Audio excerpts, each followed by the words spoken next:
This is going to be interesting.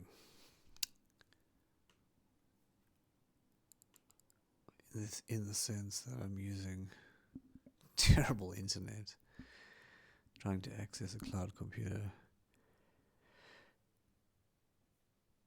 Okay. So it's going to take a minute for clarity to get in. Okay, so what I've done is I'll do another video on the technicalities because they're technical and they're boring. But I created a simulated environment which the technical video will explain why it's trustworthy. So what I'm able to do is I'm able to run a payroll, 12 of them to be precise, and I'll do them month by month. And it will be exactly the same as running a real payroll. The only difference is that people didn't physically walk up to the scanner and scan in and scan out. Those actions were seeded. In other words, they were planted into the database as if they really happened. So what that does mean is that the payroll engine and actual StaffPayAI will be calculating the payroll as if it were real. But the only thing that isn't real is that that data arrived in the database via being seeded. There is a folder that you can download that I'll make available that shows the staff members, how much they earn, and what days they worked, etc., per month cycle, so that you can then manually take that data to an accountant and say, here's the data that was seeded, and here's the result that StaffPayAI gave out. So then that way you can say that even if it is a simulation, is besides the point, because the seeded data can be manually verified, and the seeded data getting pushed through this calculatory engine will give you the same result as if it was manually done by an accountant. And in order to prove that, all you have to do is download the folder that has the seeded data in it, and then download the payslips that we will generate. And then that way, if you really want to prove that the simulation is actually based on reality, then you're welcome to do that. But I don't want to get into more detail because I already said I'd make a video on the technicalities, and I've now tricked myself into diving straight into it. Okay, there's a lot of ground to cover. I will do a video on doing everything via Cortex. In other words, everything that I'm going to be doing manually now, you can actually just ask Cortex to do it for you, which is the way that this program is going to be designed. And in the long run, like, I actually don't even want anything on the screen. Like, in the long run, all I actually want is just this. And then your metrics, which you could also just ask Cortex. I mean, the old days of actually clicking through things and then looking for them and then seeing them, it's just ridiculous. And because I'm running this on localhost, everything's a little bit slow. But it is what it is. Okay, so at the end of the month, or the end of the week, or the end of the day, you're going to have metrics. Now, a payroll month can be from whatever period you choose. Not everybody starts their month on the 1st and ends it on the 31st or the 30th. Some people get paid from the 20th to the 20th or the 25th to the 25th. So a payroll month implies payroll period. Now,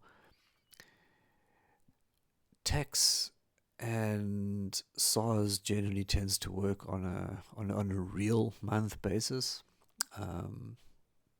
which is understandable, but that does overlap and tie into a payroll month in any case. So over a real month basis, now a real month basis being a 30-day pay period, you don't have to run the payroll for everybody at the same time, because over a given month, like over this total here, there can be people that get paid every week, get people that get paid every 3 days, people that get paid every 3 months. I mean, there's no like, when you run payroll, it doesn't wipe out the 30 days and everything is locked into that 30 days. It's a highly modular system. But I mean, I can't have all these sub periods like 2 day payroll, 3 day payroll, 2 week payroll. So there's just a payroll month. So basically, more than anything, this just tells you like what in terms of debt, what is the company racked up for the month that is outstanding, that is currently outstanding.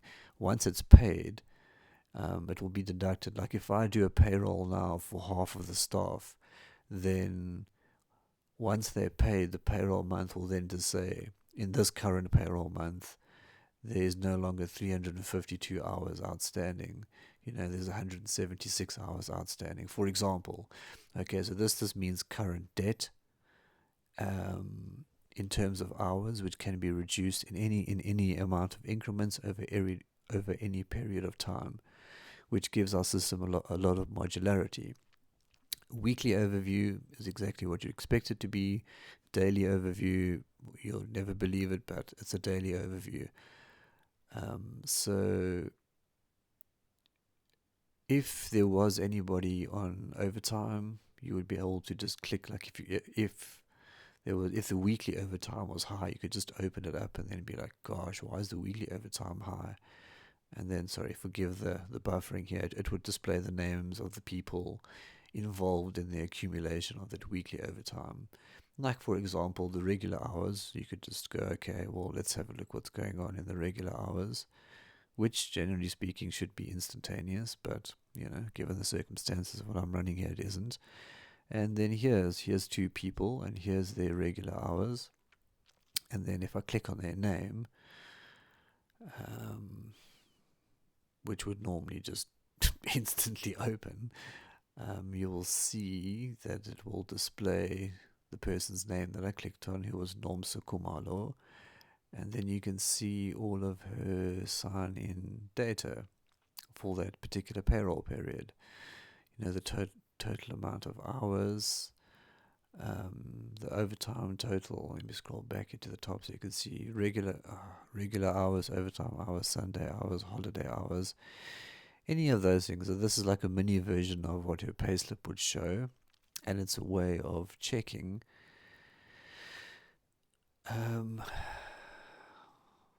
checking up on those hours. Now, something which you might go, hang on a minute, like, why is... Oh, it's so frustrating working on glitchy internet.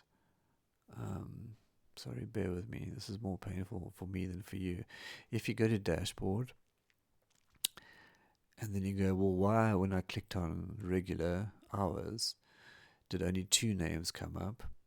And then when I go to payroll overview, and then this actually took me a minute to figure out myself, then why is,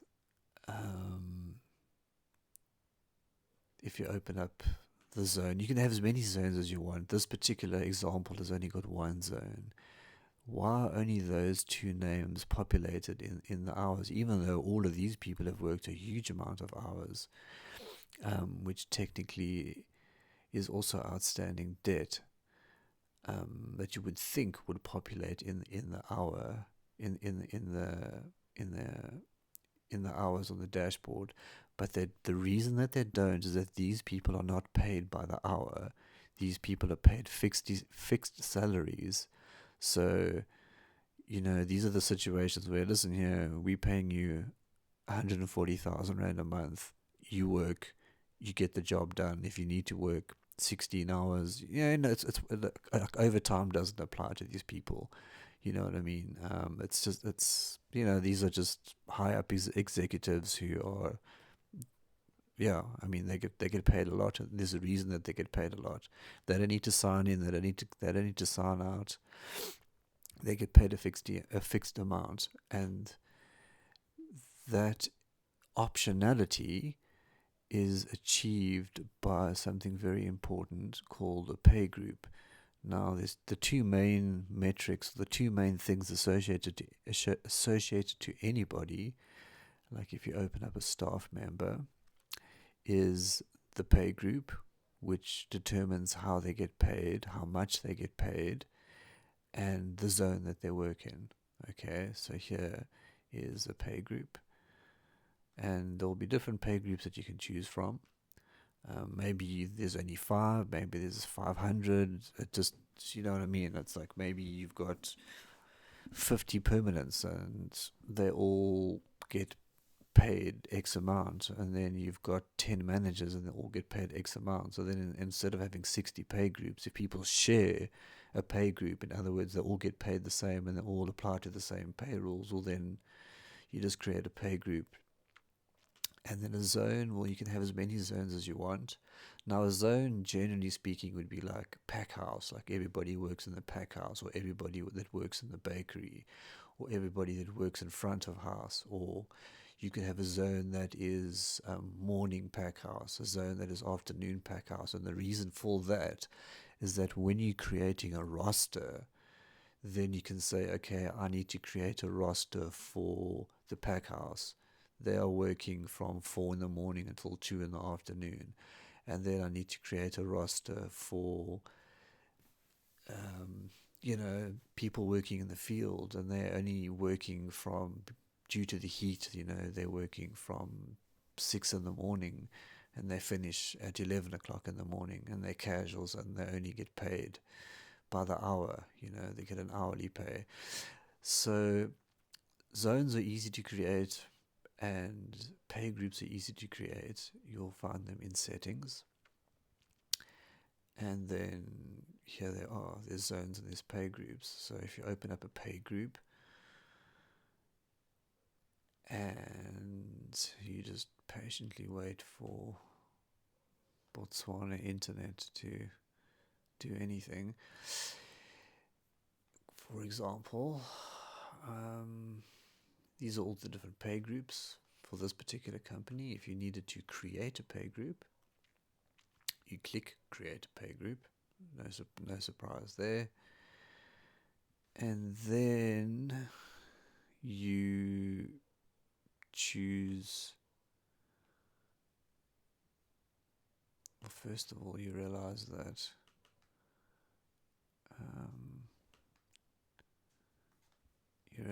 there's a bug that I need to fix, because group name, because I'm betting to read this is called the S group. Let's create the group. Let's go to the details of the S group now that I've created it.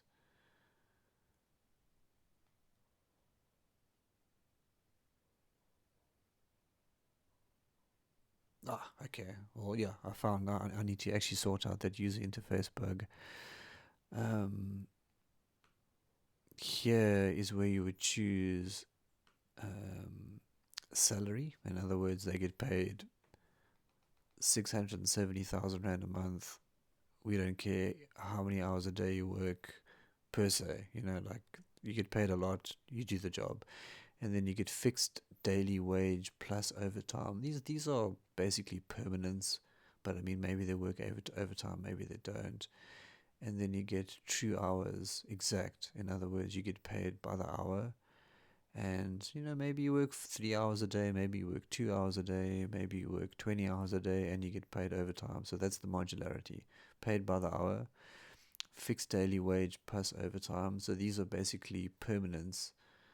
But permanents that need to sign in and out, and permanents that will get paid public holidays whether they work or not, and overtime. So they're like, so those are the 3 levels of, like for instance, auto pay on public holidays. Like a permanent will get auto paid on public holidays, whereas a salary fixed monthly, that's working public holidays, whether they need to or not. That just it makes no difference because they get paid so much. And then public holidays, this is what you get paid double. Overtime, you get paid 1.5. Sunday, you get double pay. You're more than welcome to pay people more than what's legally required. I would not advise you to pay less than what's legally required. However, the choice, I guess, is yours. Same as murder, the choice is yours. It's not a good idea, but you can do it. And then the base rate, this is where you actually input what the person gets paid per hour. 30, well, it wouldn't really work, 34 Rand an hour. So yeah, so and then you set up a pay group. The rates and the rules. I've spent a little bit too long on that, but pay groups are very important, obviously. And once the pay group is created and you save the changes,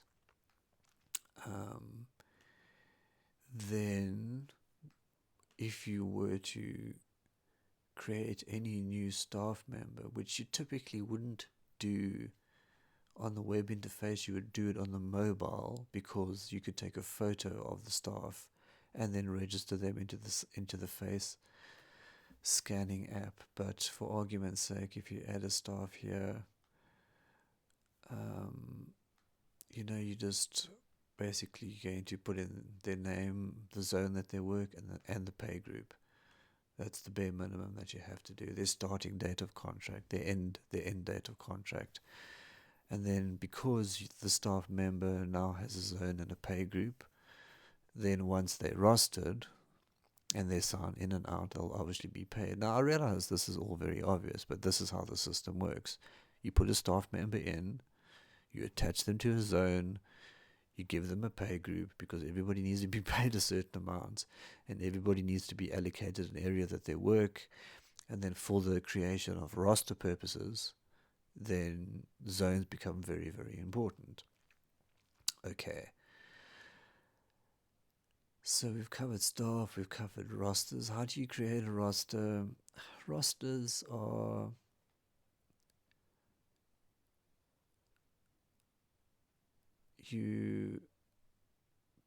I just realized something I should never have done. I wanted to run a payroll, but now because I played around with the details, I don't think I'll be able to.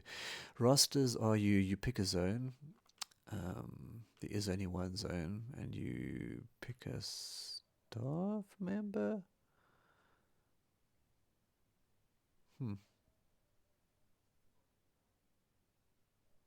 The date is in.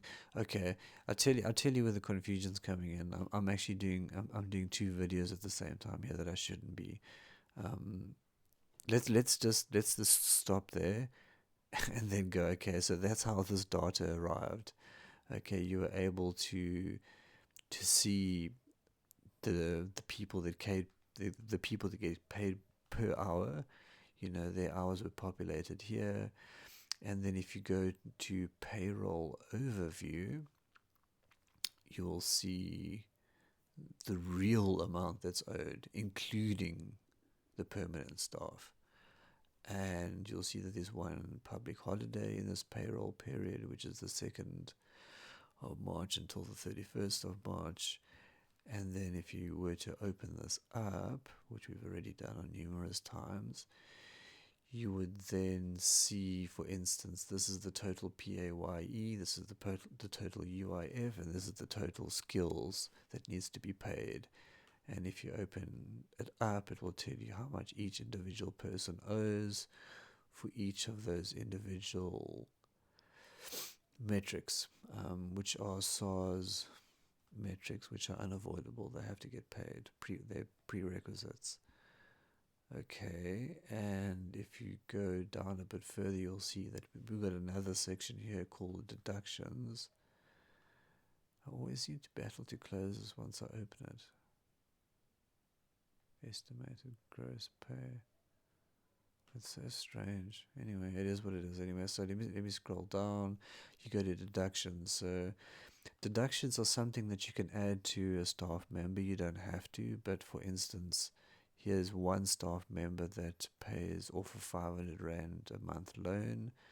They pay 800 Rand a month for housing, and they pay 400 Rand a month for transport. So that money will be deducted off their payslip. And then once that's done, that money can't just be nowhere. So then if you go to balances, you'll then see where that money is. And because I haven't run the payroll yet,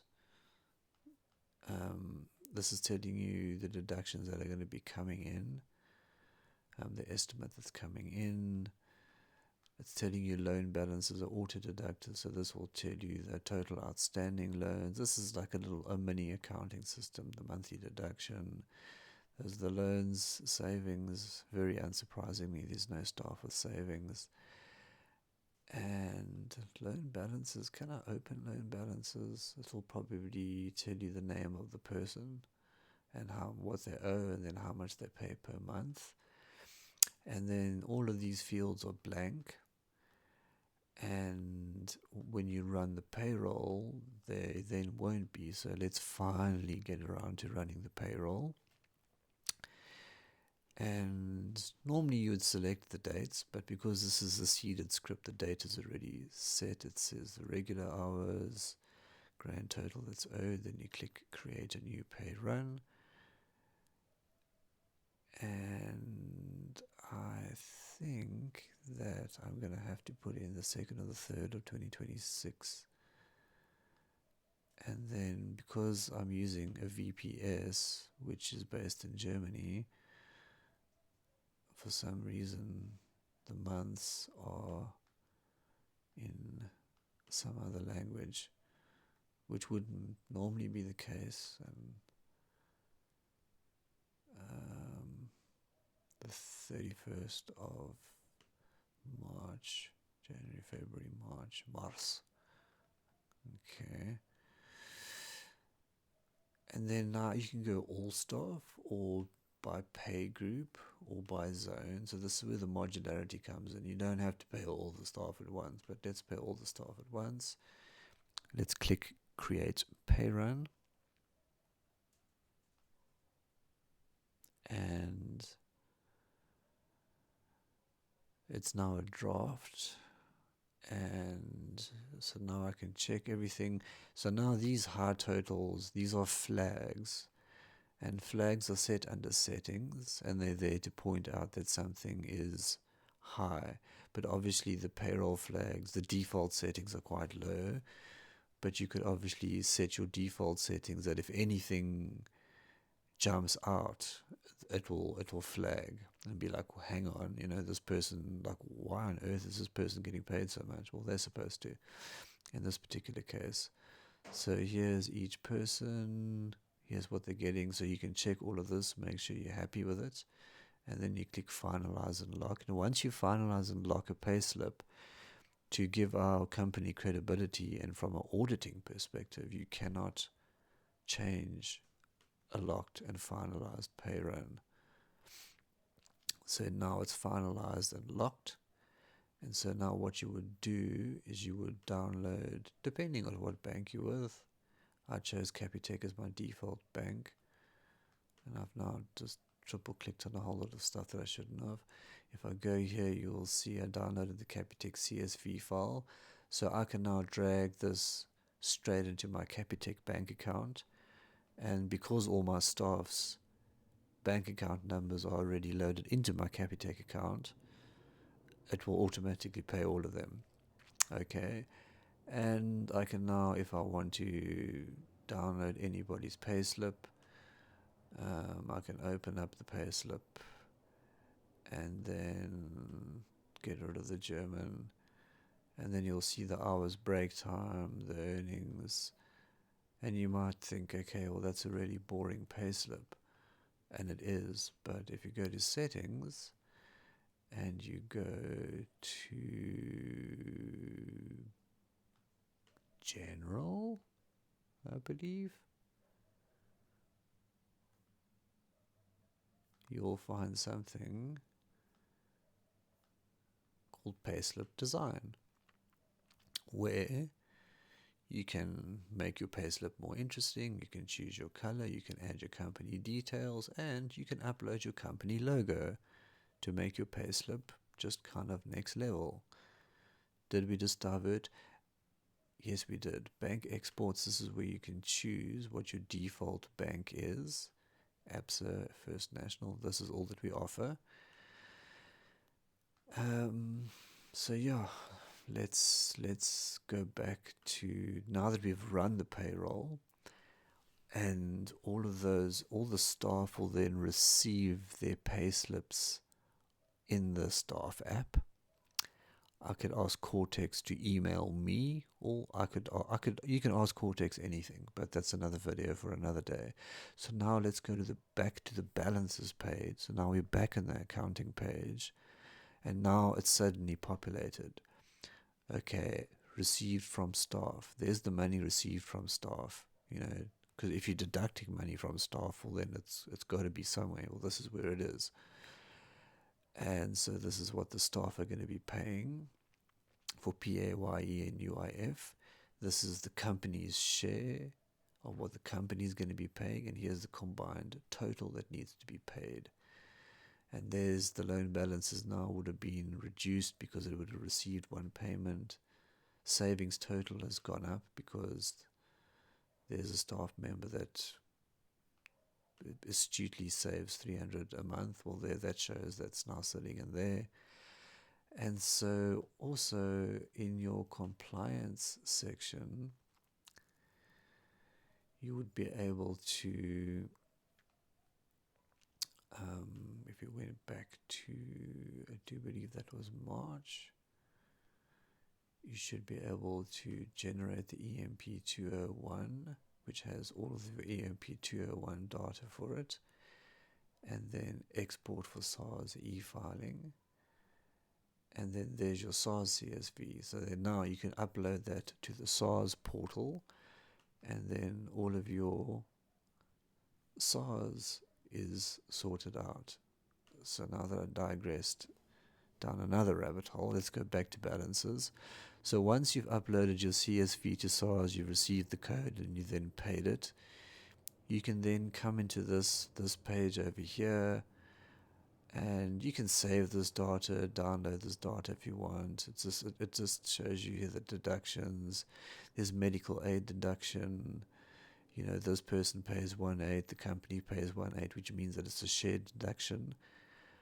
There's housing. This money is kind of just sitting in the account. So then once this money is transferred to the holding or whatever the company chooses to do with it, but let's say, for instance, they paid the UIF, the SDL, and the PAYE like they have to, then you could go, let's just pay all of that, and then you could just put in your reference. You can put in a non-account number, and you could add some non-notes, and then you could go to confirm payment.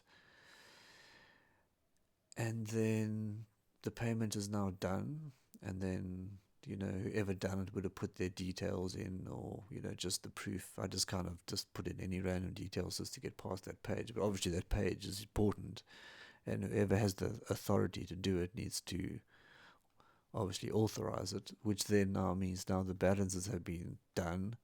The month is clear, the month is sorted, the taxes have been done. And then obviously if you've got like retirement funds and you've got medical aid, things that need to be paid on a monthly basis, then you could also, the accountant could then go, okay, same thing, they've whatevered, and they've whatevered, and they've whatevered, and they've whatevered, and then they've now confirmed payment. I really hope that I'm still able to post this on YouTube, because once you see any of that data, YouTube usually flags it, so I might have to blur that out. And then you will see that those have also, that side of the bookkeeping has also now been shown that it's cleared. So your balances page, once you've done your accounting, so to speak, which is just a one click you upload your SARS, one click you upload your CSV, and then all of your staff is paid. There's a lot more that I could show you, but I want to really just cut it short at that, because that was just a basic introductory as to what the dashboard is. the dashboard display that any of these buttons are drillable. In other words, if you click into this button, it will tell you who the person is, and then you can click on the person, then it will actually open up the person's hours. I briefly got into the building blocks of the system, which is a staff member having a zone and a pay group.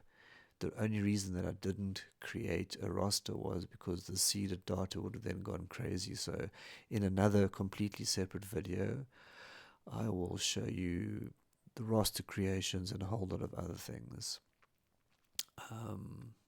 Yeah, so that's how you run a payroll. And the way this simulation works, as far as I know, I haven't tried, I can now go, oh man, the drag and drop is so slow. I can now double click on the next month, and it should just reseed the next month.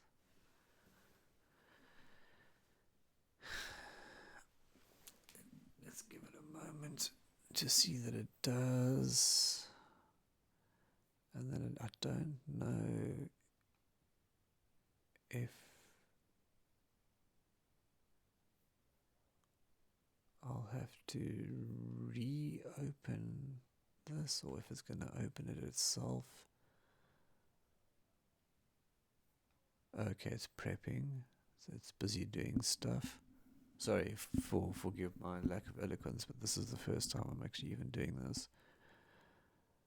Running one test, Chromium. It should be opening something in Chrome.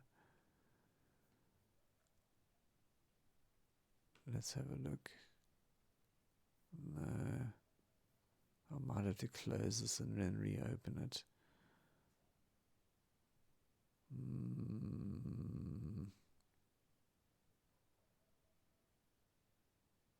Okay, I'm just going to leave it at that, otherwise this video is going to get hideously long.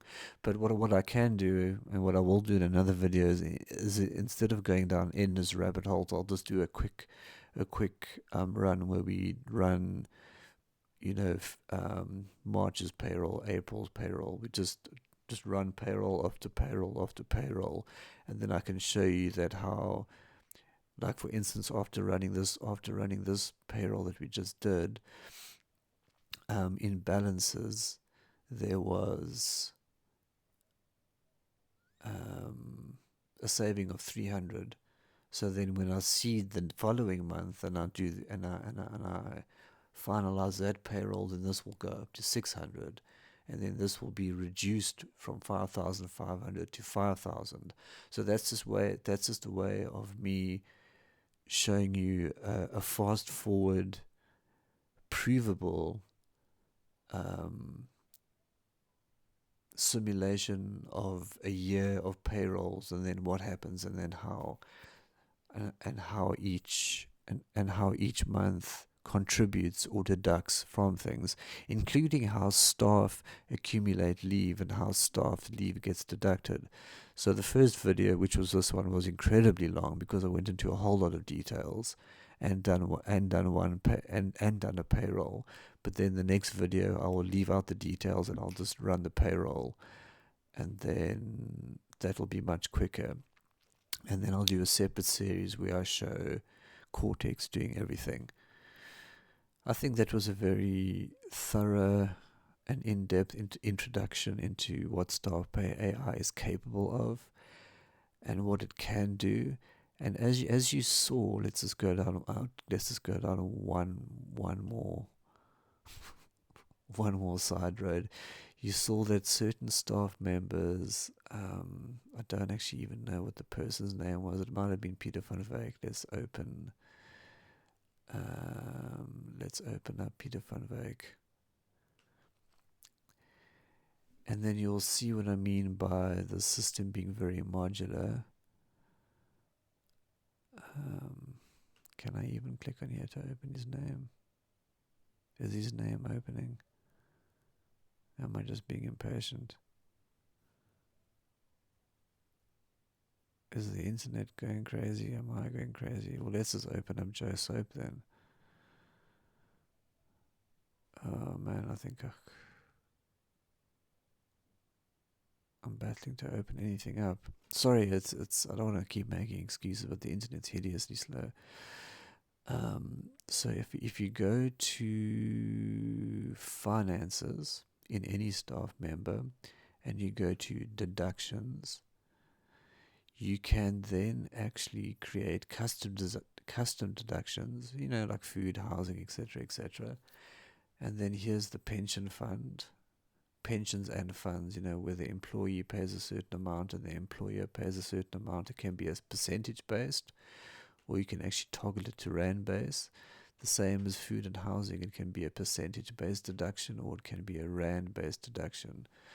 Green is for rand, blue is for percentage, and then obviously loans is where you would put the loan in, the amount every month, etc., etc. Pay groups and rates we've already covered. So in fear of repeating myself, I'll stop right now. But that was where you can do custom deductions, like this particular employee has a pension fund or has any of those things. That's where those are added in. Okay, so that was the first video, and it was 36 minutes long, which is definitely long enough.